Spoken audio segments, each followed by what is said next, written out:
My name's Rickey Parker. I was with the U.S. Army, 4th Infantry Division, and I had a rank of Spec 4. I was in Vietnam from 12th February 69 to 13th of February 70.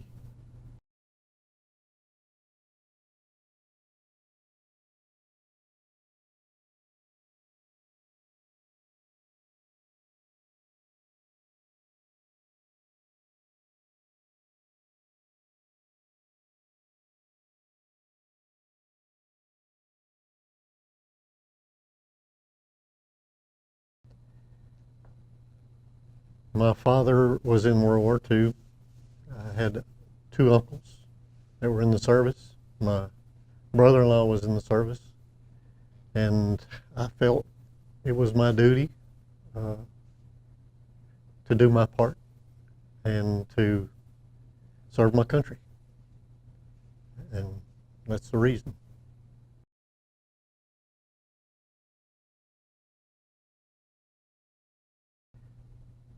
I took basic training in El Paso, Fort Bliss. I took my advanced infantry training at Fort Ord, California.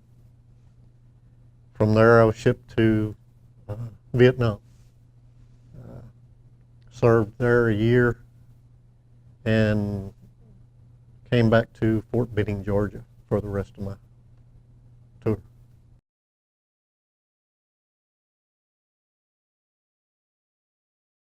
I was stationed with the 4th Infantry Division, who was at Pleiku.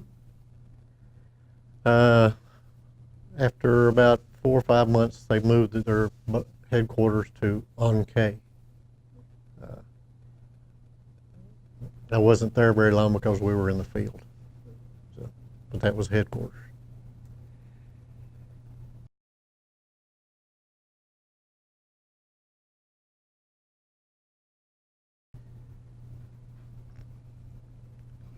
In the beginning, I really didn't comprehend why they were involved, other than the communists were trying to take over.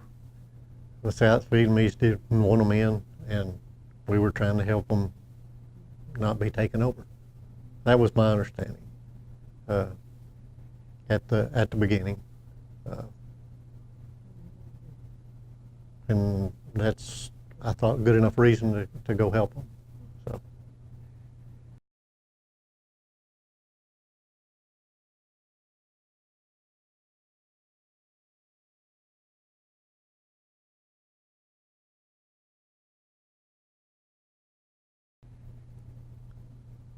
It's kind of tough because it's kind of like here. A lot of them were glad you were there, treated you with respect.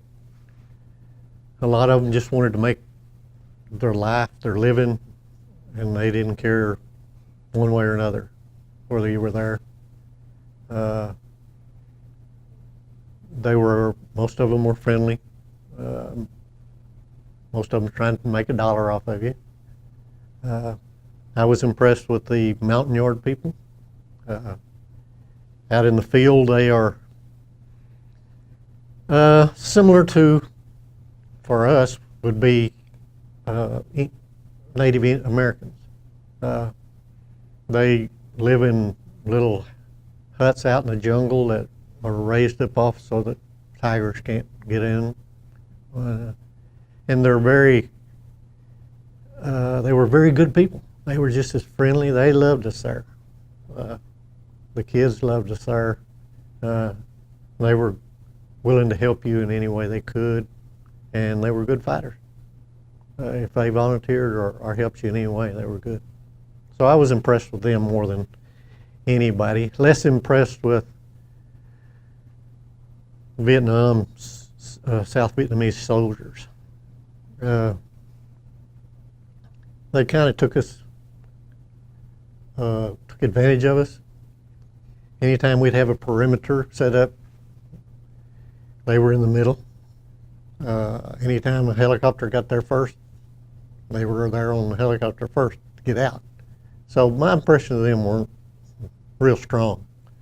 I thought they could have been better soldiers, or did a little more for their country rather than us have to do it for them. But there were some good ones, as always. But that was just my general opinion.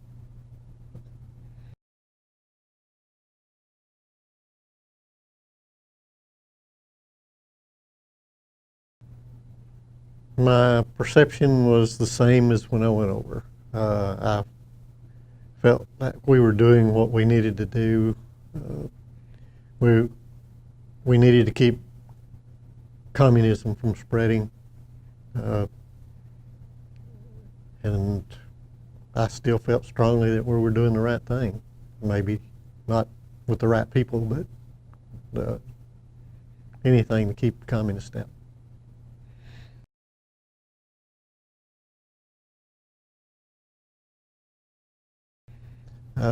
What part I did see, I didn't like any of it. They were very suppressive, cruel, and they didn't mind taking innocent lives. I know they portray the American soldier as that, but we were very considerate, I guess, really, or we were careful most of the time. Of course, where I was in the Central Highlands, the jungle, usually what was out there was not friendly, so it was a little easier for us there.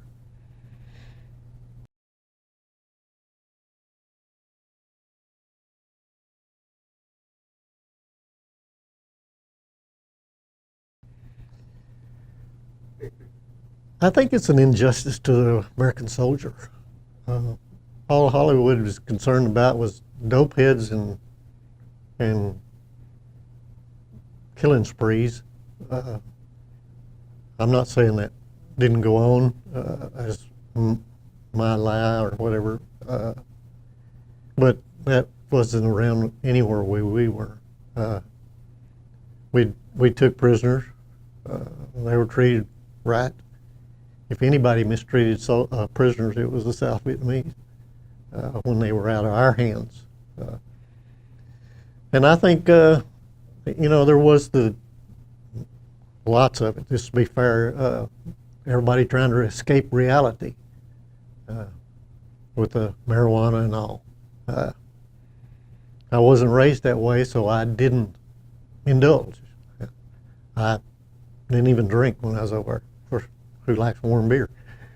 But I did a lot of guard duty because a lot of guys were smoking. But that wasn't a general. I mean, there was a lot of guys that were there to do their job, and I think we do them an injustice by thinking all of them were dopeheads.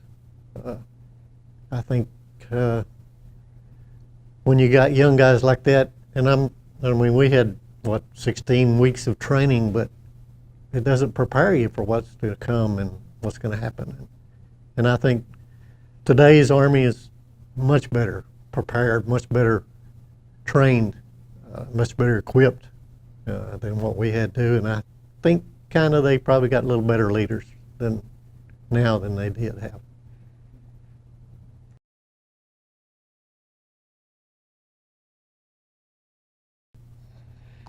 I received one Purple Heart.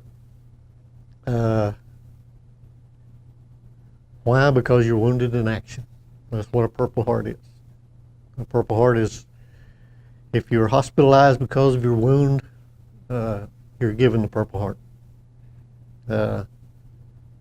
In June 18, 1969, we were deployed into place called Mang Yang Pass. There were several French killed there years before. And we were crossing a ridge that we didn't want to, but it was kind of bare, except for one big old tree out, over it. So we crossed the ridge, and as I hit the top of the ridge, they dropped RPGs, which was rocket propelled grenades. One hit the tree behind me, I was blown to the ground, as was several others. I took this strap off my rucksack. I took this strap off my rucksack and noticed that blood was shooting out the back of my shoulder. I hollered medic and pulled the strap off, peeled a bandage we always carry with us on it, and stuck it on there and trying to stop the bleeding. And then, trying to watch if anybody was coming for us. He was way down the ridge, but as all the medics did, they never thought of themselves. They came running, and he came over and put the bandage on there, and we got the blood stopped. And then the initial impact wasn't, it was just thrown to the ground. But then when you turn around and see the blood, and then searing, burning, and that's just kind of what it does. It just burns right through you.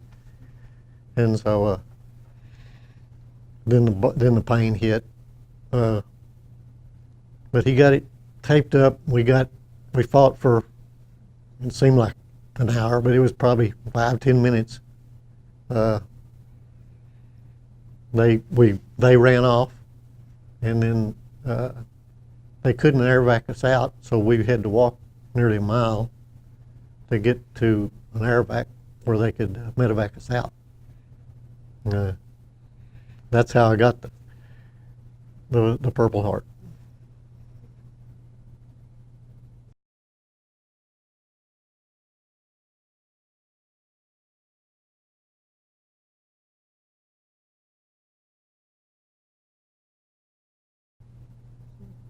I don't think that any president knows what he's doing unless he's been to war. I think it shows a good president if he chooses the people to run it. I think they were in over their head. And I think they kind of didn't think the North Vietnamese and Viet Cong were that strong.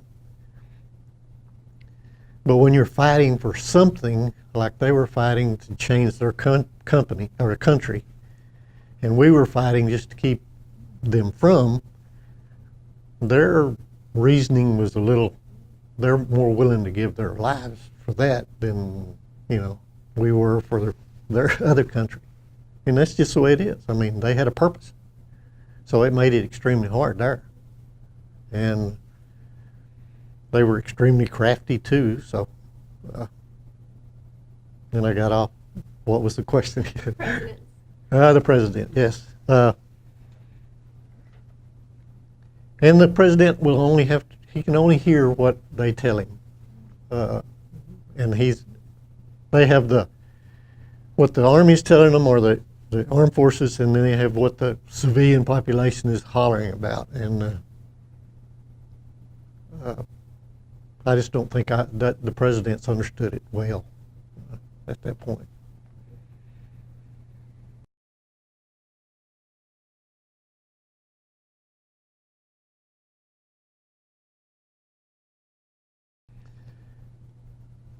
I'm just thankful that I lived in Texas, and Texas people are a little different.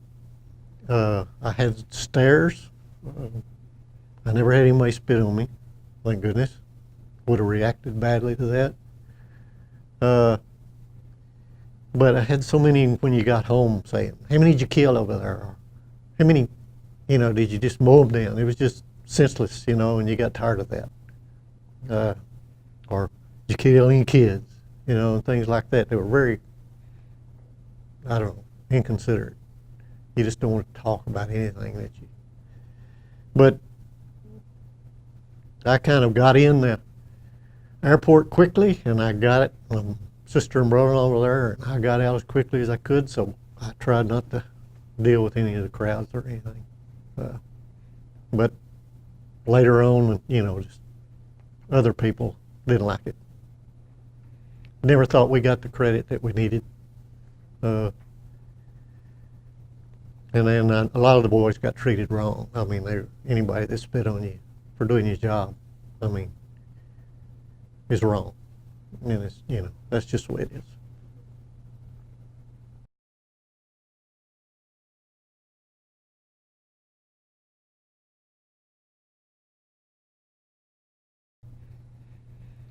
Well, it's made me more proud to be an American.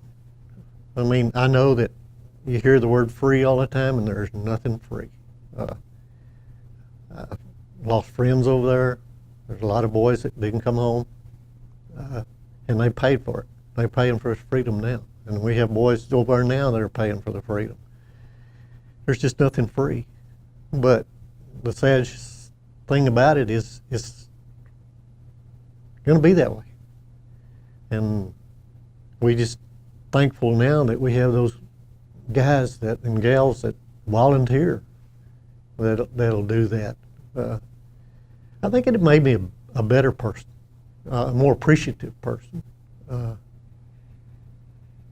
And you can see it matured me rather quickly.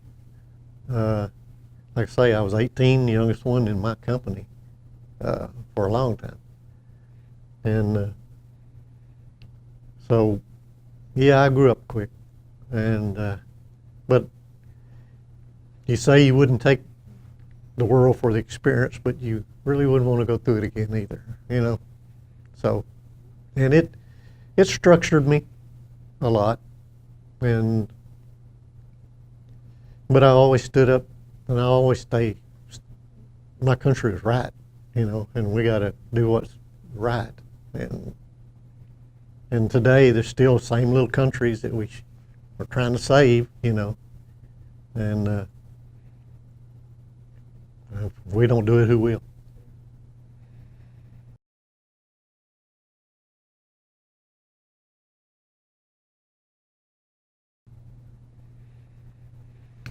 Well, it comes back to, like we talked a while ago, I wish they perceived the American soldier better.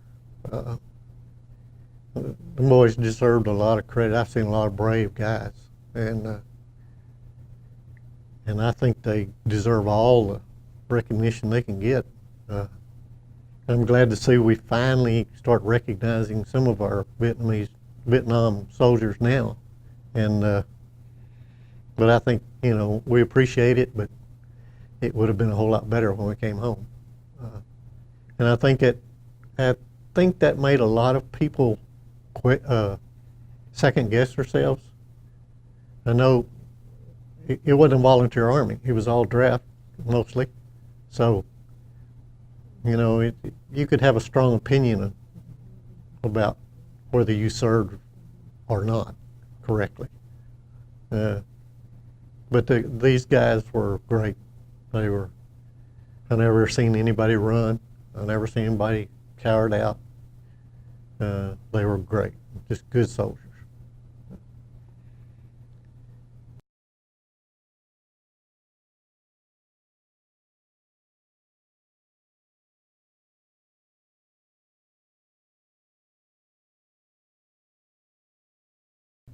I had a captain when I'd like to mention him. 1 month, I was there a month. Captain Daugherty was my commanding officer, and he probably saved the whole company at one time. We were sent in to recon a heavily jungled area. It was unknown to them. Well, the special forces told them not to send the companies in. They thought it was pretty infested. But the higher-ups decided that we needed, so they sent in 3 companies. I was in Delta Company, and we were to recon. Alpha Company came in and were the unluckiest bunch.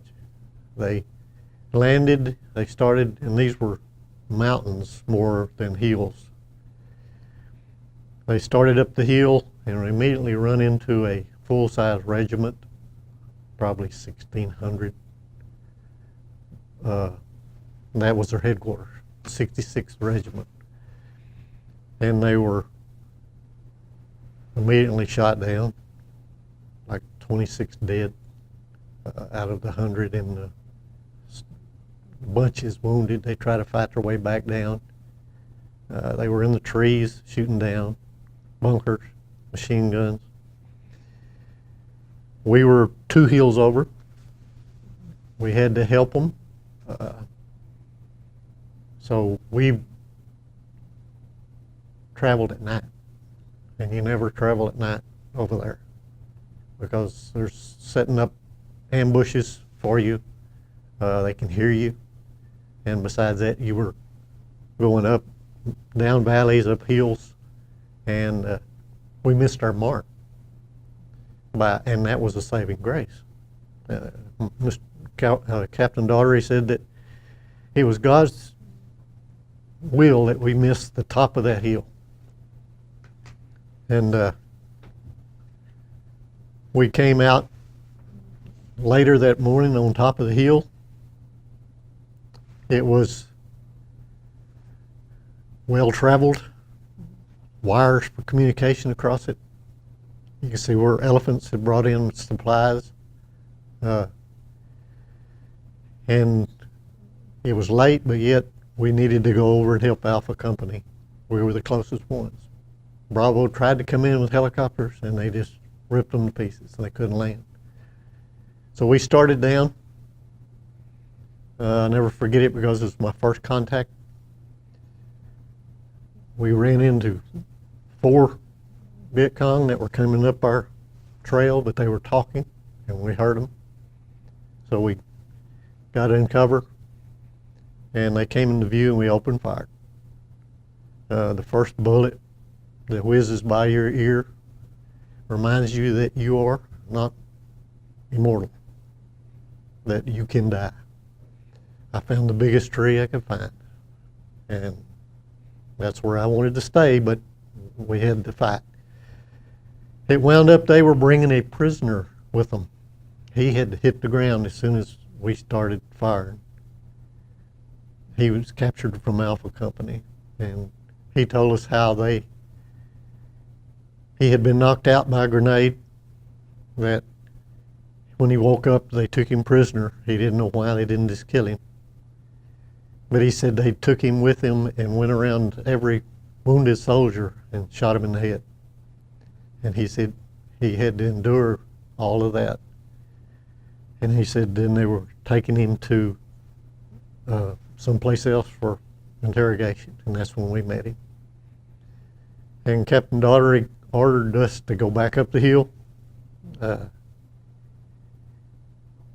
We went back up the hill, and he called headquarters and said, I don't want to go because it's getting late, and let us dig in. And they agreed, let us dig in. So we dug in.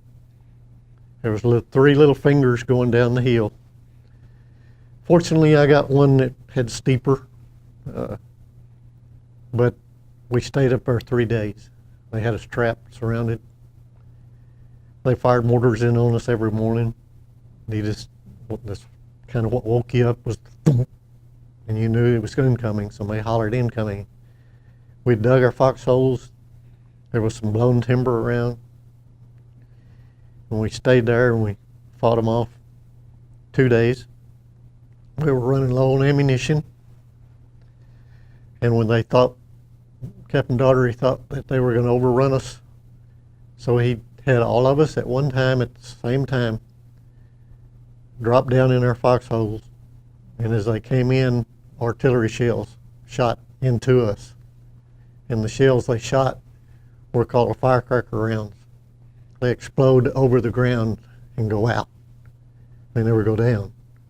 So he shot them on top of us to kill whoever was overrunning us. And then when that was over, we came out, and took our positions, stayed in our positions, and then the 3rd day we were out of water, They tried to drop water and ammunition in, but they could only drop it from the helicopter. I remember seeing the helicopter up there one time, and that door gunner was sitting there shooting, and you could see the shells going boom, boom, boom, boom, and they hit him right across twice in the chest, and he fell back. And they dropped the water and the ammunition outside our perimeter. So we either have to do without, go out, or we have to go down and get it. And we always wondered what happened to that door gunner, you know. And later they called back and said he had his flak jacket on that day, and it hit him twice in the flak jacket, and he was okay other than bruised. So it was good to know, you know, little things. But the third day they gassed us. They dropped mortar gas in on us. I was digging a foxhole behind the lines because when they overrun us, we were the secondary they were going to take. And a little low helicopter, a little two-man helicopter flies in, goes around us, finds the mortar, and wipes them out. And that kind of breaks their back then. And the only thing that kept them off of us at night is they had what you call puffed Magic Dragon, Air Force, I think C-130 maybe, with a minigun. He knew our position, and all night long you could hear this brrr, and you could see the tracers, brrr, and he went around us. One would run out of shells, and the next one would come in and shoot, and they kept them off of us that night, or the two nights. So that saved us there too. But then they ordered captain of we had a general that was flying around and watching the battle, and he ordered Captain Daugherty to get off the hill. And Captain Daugherty said, "Sir, I can't do that." He said, "They'll annihilate my men, and I'm not going to do that." And he said, "I'm giving you a direct order to do it, or I'll court-martial you." And he said, "No, sir, we're not coming off this hill because we'll all die." And it just so happens that there was another general higher than him listening. And he called, and he said, "Do not come off that hill." And he told the other general, "Get back to base camp. I have words for you." And that was General Abrams that was giving the orders there. So he helped, but Captain Daugherty made the decision, and he took it. And they never did anything to him. There was discussion, but he saved our bacon. You know, if we'd went off that hill, we'd have been wiped out, just like A Company. And yeah, I'd like, give him a special thanks because he's doing a good job. And I'm just glad I got back home. There were so many that didn't, and we had 6 dead there, and there wasn't but about half of us out of 100 walk off the hill. The rest of them were wounded, and they estimated we killed 400 or more, I believe. Estimations. A lot of the times you couldn't find the bodies because they'd find them and bury them. And back then it was body count. All was important was body count. That's how they were telling the war was going. And we got to walk off the hill and on to something else. But I mean, I was extremely glad to get home, and I feel for anybody that has to go through any of this. I've got 8 grandsons. I would hate to see them do it, but I know in my heart that somebody's got to protect us. Somebody's got to do their job. We can't all sit around here and be happy and eat pie. So I hope if they need to do their duty, they'll do it. And that's all I got.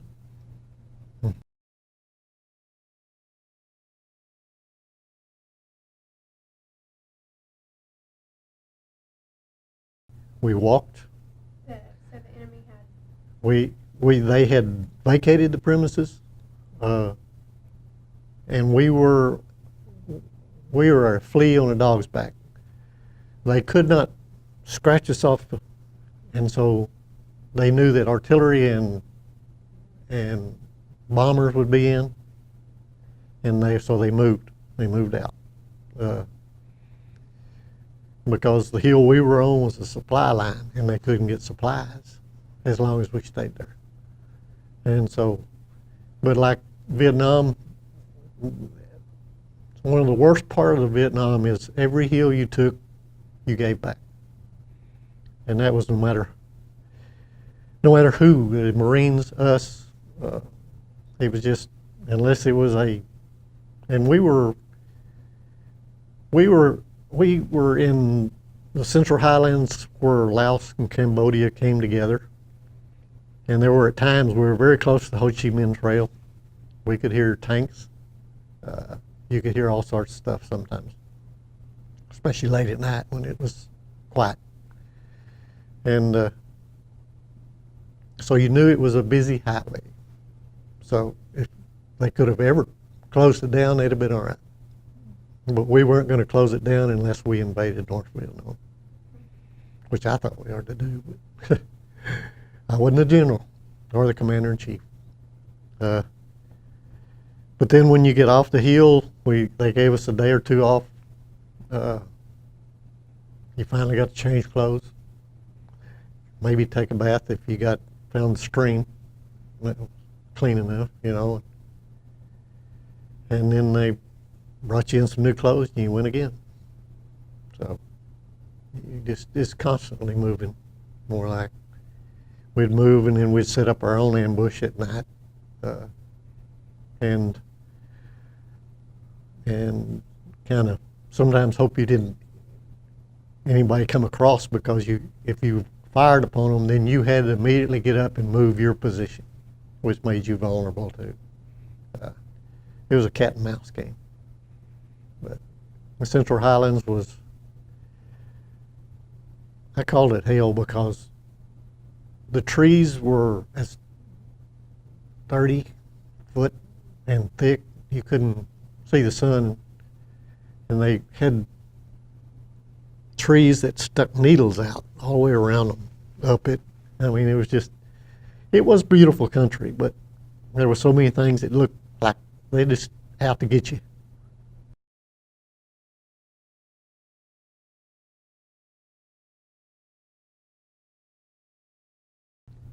I got a funny story.